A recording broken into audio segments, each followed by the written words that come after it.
Well, as Donald Trump continues to dominate much of the news today, a leaked memo from the federal New Democrats is also making the rounds. Leaked on Wednesday, it comes from the party's national campaign director, telling candidates and campaign staff to be ready for a snap election as early as March the 10th. And with that, let's bring in our political strategist to talk about this. Stevie O'Brien is a former chief of staff to Liberal ministers, now with Macmillan LLP. She's also nomination commissioner for the Ontario Liberal Party and an advisor on the campaign. Jordan Paquet is a former Conservative strategist, now senior consultant at Blue Sky Strategy Group. And George Soule is a former NDP director of communications and is currently running a local Ontario NDP campaign in Oshawa. Hello to the three of you. Hello. Okay, so this memo, it mentions March the 10th, and that is right after the Liberals choose their next leader, the day after the Liberals choose their next leader, and of course the Prime Minister of this country.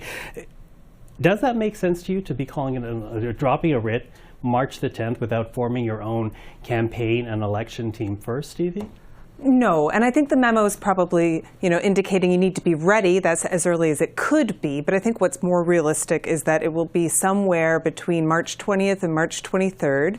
I do not think we'll see the House resume and Parliament resume. We're going to go straight into an election before prorogation ends. But I think Carney, if it is Carney, will need at least 10 days to put together his team, figure out who's in cabinet, and finalize the platform. Jordan, what do you make of that date that was floated? Yeah, I would see that too. I mean, it is looking like it's going to be Mark Carney taking over the leadership. Whether he resets his cabinet or not, he might not want to annoy certain people in caucus and just head straight into an election and take some momentum on the leadership campaign before his opponents define him. But the ironic thing here is for the NDP is they had many opportunities to bring the government down and call the election on their own terms. Now that they're tanking in the polls, they're kind of playing catch up. So I understand it's just a getting ready strategy, but I think they're getting caught a bit behind the eight ball here. Okay, is this a getting caught up strategy, George? Well, I mean, I think all along, Jagmeet's been doing everything he could to extract what was possible out of the Liberal government. And, as he announced well before Christmas, that opportunity was over and the Liberals were no longer going to deliver on anything. So I think my colleagues are right that I think the 10th is the earliest it could be. I do think it's likely that Carney's going to take a little bit of time. But I also think that it's unlikely, or at least I think it would be unwise, to go back to the House, because all that would mean is a few days of losing votes until you finally lose the confidence of the House and we're in an election anyway. So I do think being ready on the 10th is a good idea. And then at worst case scenario, that means you're 10 days early, but I don't think it'll be much more than that. Okay, so somewhere in March we think the writ's going to be dropped. But how much of an appetite is there for an early election? And I ask this because it seems when you look at the polls, and there's multiple polls now, that seems to say there's shifting ground when it comes to a federal campaign, in that the Liberals seem to be gaining momentum once again. And this is if Mark Carney should actually win the leadership. That's what polls should say, not me. I'm not advocating for Mark Carney here. But if this ground is shifting, how much of an appetite is there right now for an early vote? I'm not sure there's necessarily a lot of appetite amongst the general public to go to the polls, but I do think strategically the Liberals will have to go quickly. Once the writ drops, spending limits kick in, and the Conservatives have out-fundraised everybody. So it's in the Liberals' interest for those spending limits to kick in quickly. The longer you wait for the writ to drop, the more the Conservatives will be running ads 24/7 against the new leader, whoever that is. Attack ads against his personality. Attack ads against Carney and likely, or Freeland. And so I think that there's that in and of itself is an incentive to go early. Also, if you look at Harris, Kamala Harris's numbers, she peaked and then she dropped. And I think the sweet spot is trying to, if it is going to be Carney, catch him on the uptick and have the election then and not miss the moment. Yeah, missing the moment, which I don't know if you're concerned about the shifting numbers, because if this vote was held 2 months ago, clearly against Poilievre and Trudeau, looked like Poilievre was going to have a supermajority. That seems to be shifting. So does the appetite for a vote lessen in any way for the Conservative Party? No, I don't think so. I mean, the Conservatives have been ready for election for quite a while. Pierre Poilievre's out there putting out policy ideas right now, and there's a complete vacuum of leadership right now in Ottawa. The fact the premiers had to go down as a group and stand outside the White House, and yet the Prime Minister hasn't been there. Canadians are looking for what a government is going to do to stand up to Donald Trump. And right now, we have no idea. We have no idea once Mark Carney comes in as Prime Minister, what his ideas are going to be. I mean, he's floated the idea of putting a carbon tax on the steel industry that's now getting to 25% tariff on that. So, I mean, there's that one thing he's going to have to explain. But beyond that, no, Canadians are looking for to vote in somebody with a new mandate about how they're going to tackle these challenges head on. And whoever we vote in, if it's majority government, it's going to be there past Donald Trump when he leaves office. We have the midterm elections coming up in the U.S. as well. If the economy doesn't strengthen, there's a chance that Trump could lose those. So we really need to start to see what the party strategies are going to be here. Mm-hmm. George, what do you say to that? Because, you know, as I talk about the shifting numbers, they aren't in the favor of the NDP right now. I'm wondering what the appetite is right now amongst New Democrats to get this vote going.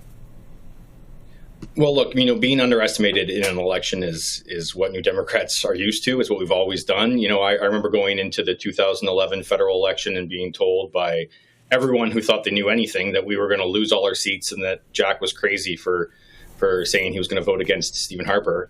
And we came out with 103 seats. You know, elections do matter, you know, and I'm not going to say that Canadians want or don't want an election. I think it's just the fact that we're there. There's no more support for the Liberal Party in the House of Commons. The Conservatives had shut down basically everything in the House of Commons for months with filibusters and other tactics. So I think, you know, we're going to go to this election, and those people who don't want it will be upset maybe for a few days. But, you know, these things never or almost never really last until election day.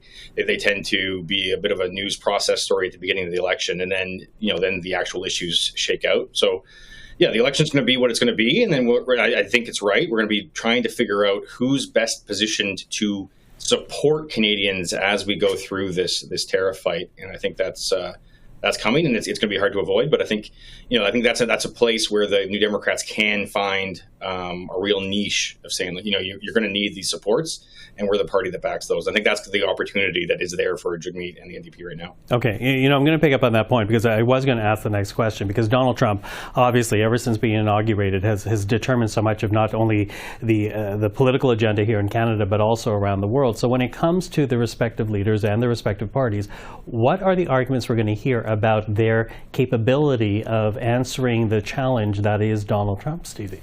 Well, I think that if it is Carney who becomes the Liberal leader and next Prime Minister, he's got the CV, and that's what everybody really knows about him right now is his CV, and it's strong. It says somebody who knows how to handle economic turmoil, to work with people on, you know, conservative prime ministers, Liberal prime ministers, you know, Brexit, you know, housing crisis, and he has the CV, he's got the track record, and I think Canadians see him as a serious man, and that they want an adult in charge, a serious person who's going to do the right thing for Canadians vis-a-vis Trump. Mm-hmm.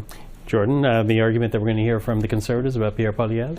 Yeah, I think right now they're putting some policy out there in the window. Like he's been out there for quite a while. He's been in the House of Commons for a long time. Liberals try and criticize that, but it's still a matter. He knows how to debate. We'll see what happens with Carney when he gets in there.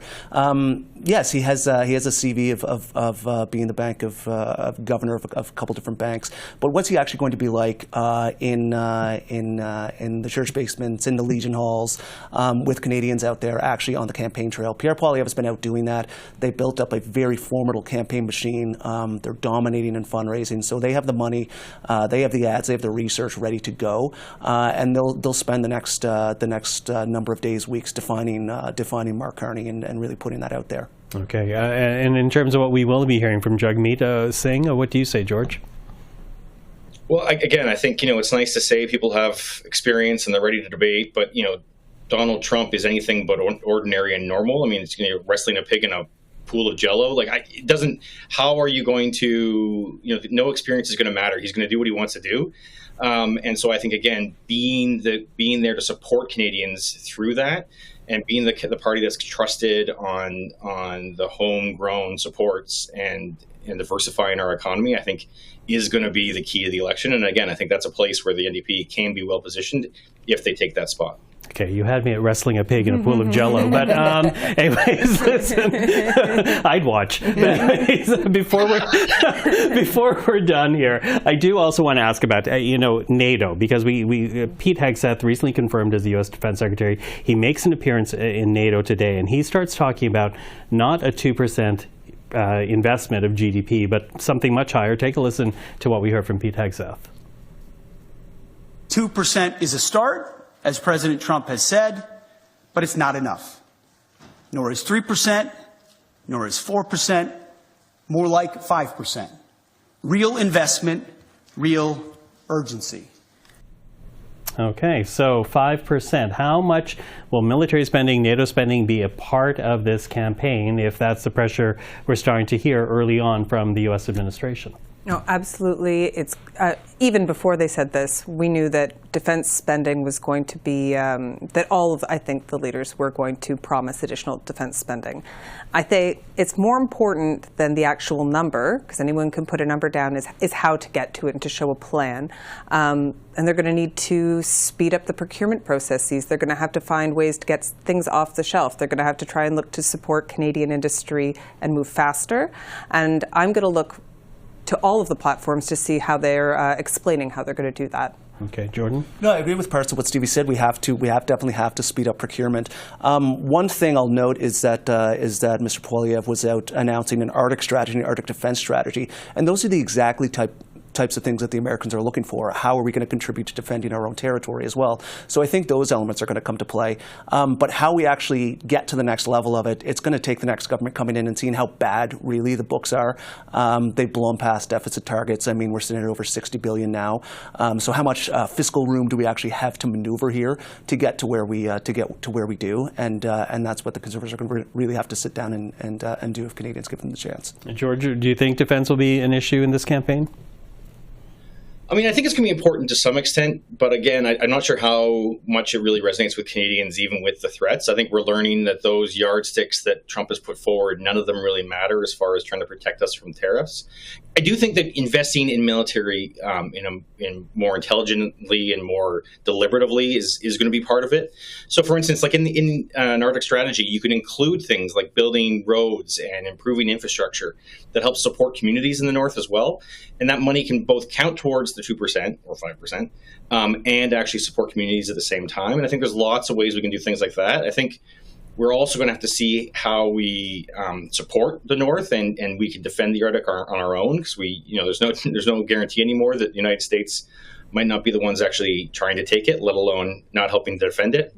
Mm-hmm. And I think that we're also going to have to work towards how do we recruit more people into our armed forces. That's been a real problem for the Canadian Armed Forces, and that's something that's going to have to be a part of the strategy as well. Okay, well, something we look forward to as we approach March the 10th, the day to be ready, apparently. Stevie, Jordan, George, thank you for that. Appreciate the time.